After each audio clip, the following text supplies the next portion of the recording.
టెంకాయలు కొట్టాలబ్బా.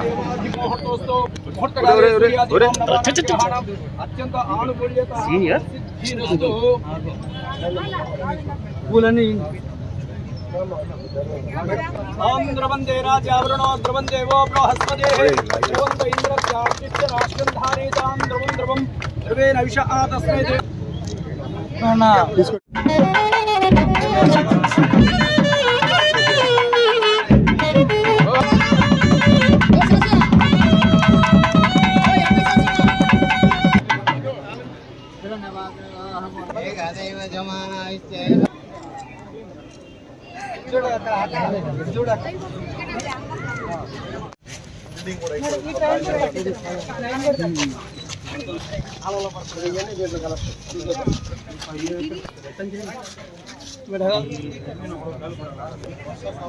చెప్తే కదా చెప్పబోతుంటే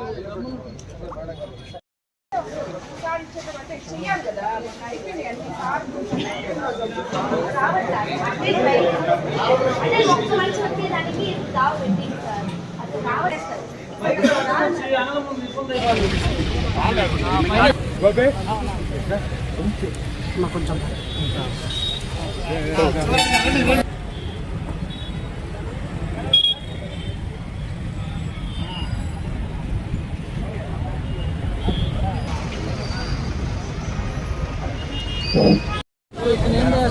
ఒరే ఒరే ఒరే వెళ్ళిపోండి.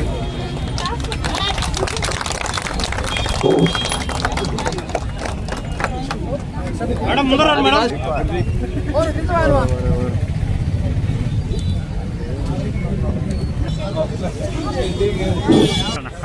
Okay sir.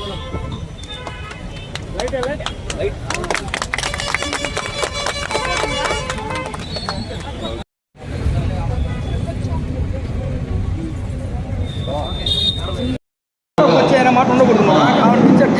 మహానాడు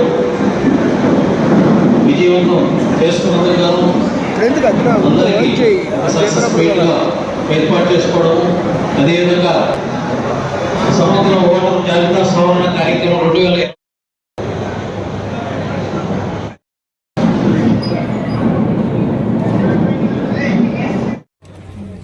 2 కోట్ల రోడ్డు శంకుస్థాపనకి విచ్చేసిన నుడా చైర్మన్ నా సోదరులు శ్రీనివాసులు రెడ్డి గారికి, అలాగే ఇక్కడికి విచ్చేసిన వచ్చిన అన్ని వార్డుల నుంచి వచ్చిన కౌన్సిలర్లకి, చైర్మన్ కి అందరికీ కూడా ధన్యవాదాలు తెలుపుకుంటున్నాను. ముఖ్యంగా ఈరోజు మనం మాట్లాడుకోవాల్సింది మన రోడ్డు గురించి.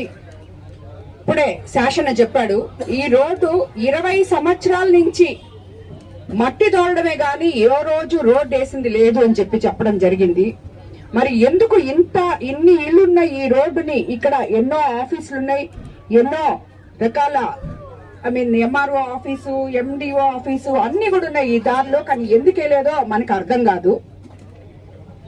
ఇలాంటి రోడ్డు మనం ఈ రోజు 2 కోట్ల రూపాయలతో ఈ రోజు ఇక్కడ శంకుస్థాపన చేసుకోవడం జరిగింది. ఈ 2 కోట్లు కూడా Andhra Pradesh urban finance infrastructure development corporation funds ద్వారా ఈ సిసి రోడ్ ని మనం ఈ రోజు వేసుకుంటున్నాం.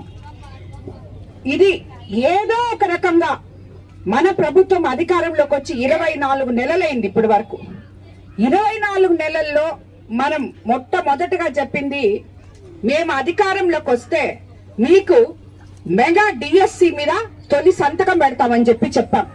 ల్యాండ్ యాక్ట్ రద్దు చేస్తామని చెప్పాం. ఆ మెగా డిఎస్సి మీద తొలి రోజే ముఖ్యమంత్రి చంద్రబాబు నాయుడు గారు సంతకం పెట్టారు. గత 9 నెలల క్రితం 16,000 మందికి అమరావతిలో పిలిచి కుటుంబ సభ్యులతో సహా వాళ్ళందరినీ అక్కడ కూర్చోబెట్టుకొని మనం వాళ్ళకి వాళ్ళ పరిజ్ఞానంతో వాళ్ళు ఉత్తీర్ణైన ప్రతి ఒక్కరికి కూడా డిఎస్సి అనేది అందించడం జరిగింది. మన కాన్స్టిట్యున్సీలో కూడా చాలా మందికి ఆ డిఎస్సిలో పేదవాళ్ళకి అందరికీ కూడా ఉద్యోగాలు రావడం జరిగింది. 5 ఏళ్లలో డిఎస్సి అంటే ఏందో తెలియదు. జాబ్ క్యాలెండర్ చేశారు, ఒక్క జాబ్ ఇవ్వలేదు. ఆ రోజు వాళ్ళ ఎలక్షన్ ముందు జగన్ వస్తే జాబ్ వస్తుంది అని చెప్పారు.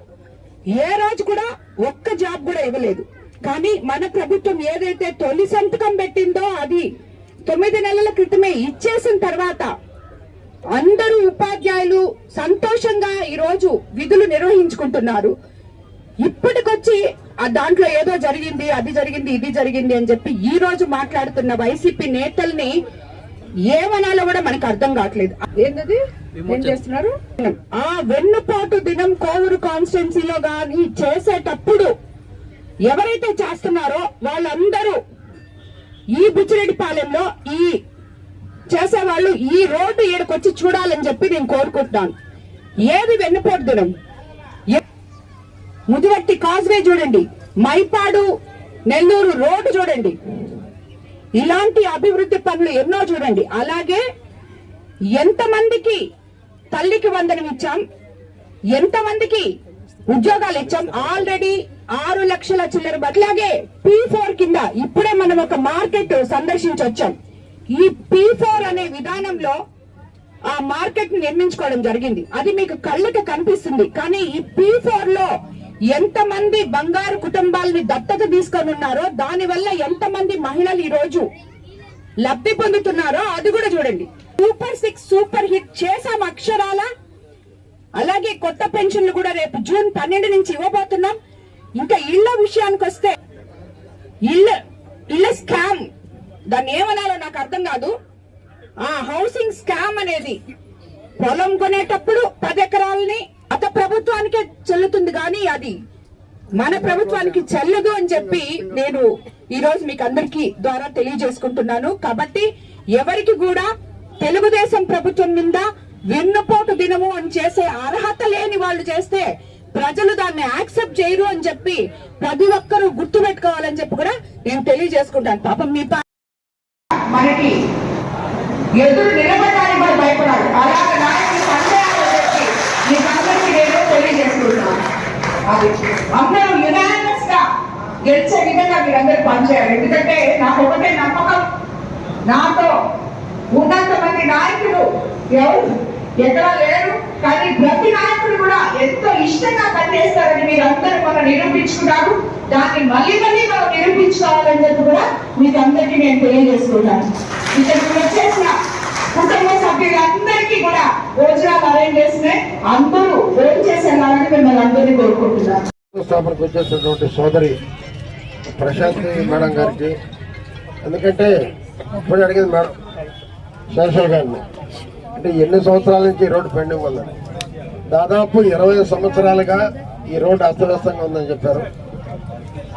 మరి దీంట్లో ఈ సమావేశంలో పాల్గొన్న మున్సిపల్ చైర్మన్ సుబ్రహ్మణ్యం గారికి, మన కమిషనర్ చిన్నబాబు గారికి, మిగతా పార్టీ నాయకులు కార్యకర్తలు నమస్కారం. 20 సంవత్సరాలుగా అభివృద్ధికి నోచుకొని బుచ్చిరెడ్డిపాలెం, అంటే బుచ్చిరెడ్డిపాలెంలో నాకు ఒక అనుబంధం ఉంది. పక్కనే మా ఊరు తిరుమెర్ల. బట్ ఈ రోజు ఇక్కడ ఎమ్మెల్యే గారికి అక్కడ ఉన్నటువంటి మా తాతగారు పెద్ద, అంటే పెద్ద తాత అవుతారో చిన్న తాత అవుతారో నాకు తెలియదు, కానీ మా తాత నేను 3వ క్లాస్ వరకు తిరుమలలో చదువుకున్నా. పోతా చూసేవాడిని రోడ్లు. అప్పట్లో మట్టి రోడ్లు ఉన్నాయి, ఇప్పుడు అట్టే ఉంది మట్టి రోడ్డు. దాదాపు 3వ క్లాసు అంటే 50 సంవత్సరాల క్రితం. కానీ దానికి ఈరోజు 20 సంవత్సరాలుగా మోక్షం తెచ్చింది మా సోదరి. నిజంగా ఆమె ఫస్ట్ పోటీ చేసినప్పుడు మరి ఈ నియోజకవర్గం తిరుగుతుందా, అంత యాక్టివ్గా ఉంటుందా అని అనుకున్నాను నేను కూడా ఒకడిని అందరిలాగా. ఈరోజు ఆమెతో మేము పరిగెట్టలేకపోతున్నాం, ఆమెతో మాట్లాడలేకపోతున్నాం. మరి అనుభవం లేదు, కొత్తగా వచ్చింది, అంటే కోట్లలో నుంచి వచ్చింది. చాలా మంది అనుకుంటారు వచ్చింది కోటీశ్వరాలు వచ్చింది మాకు కనపడద్దని.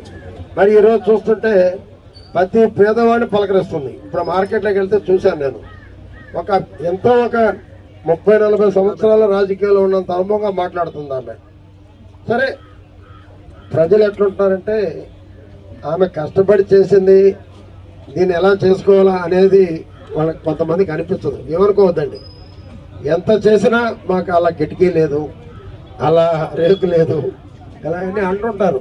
ఎన్ని మామూలే అయినా వాళ్ళకి నిదానంగా జవాబు చెప్తూ ఈరోజు ముందుకెళ్తున్న సోదరుని ఒకసారి అభినందిస్తూ, నిజంగా మీరు కోవూరు నియోజకవర్గ ప్రజలు, బుచ్చిరెడ్డిపాలెంలో ఒక భాగమైన కోవూరు నియోజకవర్గ ప్రజలు ఆమె ఎమ్మెల్యే కావడం సోదరి నిజంగా మీ అందరూ అదృష్టం అని చెప్పి కూడా నేను మనవి చేస్తా ఉన్నా.